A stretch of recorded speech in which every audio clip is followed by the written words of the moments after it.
Wakil Ketua DPR Fadlizon meminta pemerintah untuk mendukung perkembangan usaha kecil dan menengah atau UKM dengan memberikan dana yang memadai. Fadli menilai UKM merupakan bagian dari ekonomi kerakyatan yang harus didukung perkembangannya. Wakil Ketua DPR RI Fadlizon meminta pemerintah mendukung perkembangan usaha kecil menengah atau UKM yang menjadi bagian dari ekonomi kerakyatan dengan memberikan dana yang memadai. Hal tersebut dikatakan Wakil Ketua DPR RI Fadlizon usai dikukuhkan sebagai Doktor Ilmu Sejarah di Pusat Studi Jepang Universitas Indonesia Depok. Fadli menjelaskan masyarakat Indonesia adalah masyarakat kolektif dan bukan individualis, berbeda dengan masyarakat Amerika yang individual dan tidak peduli sesama. Oleh karena itu, dirinya optimis UKM dapat berkembang karena adanya unsur kebersamaan yang diusung.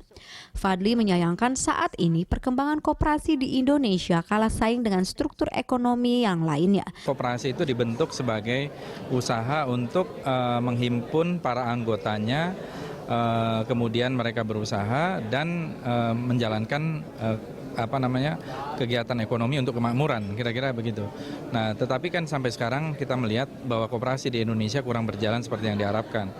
Fadlizon mengapresiasi konsep koperasi yang dijunjung Muhammad Hatta yang dinilai sesuai dengan gagasan ekonomi kerakyatan yang memusatkan orientasinya pada rakyat. Fadli menyarankan agar Indonesia kembali pada ekonomi kerakyatan dengan memperdayakan dan menjadikan rakyat sebagai tenaga utama dari ekonomi bangsa. Kalau kita ingin mematuhi perintah dari konstitusi, pasal 33 Undang-Undang Dasar, maka kita harus jalankan pasal 33 itu. Saya yakin kalau kita menjalankan secara konsekuen, pasti akan ada perbaikan-perbaikan kemajuan, terutama di level ekonomi rakyat. Kalau tidak, maka yang akan terjadi adalah kesenjangan, karena semakin banyak orang yang bersaing, yang kuat akan menjadi semakin kuat, yang lemah akan semakin tersingkir gitu ya. Fitian dan Bani TVR Parlemen melaporkan.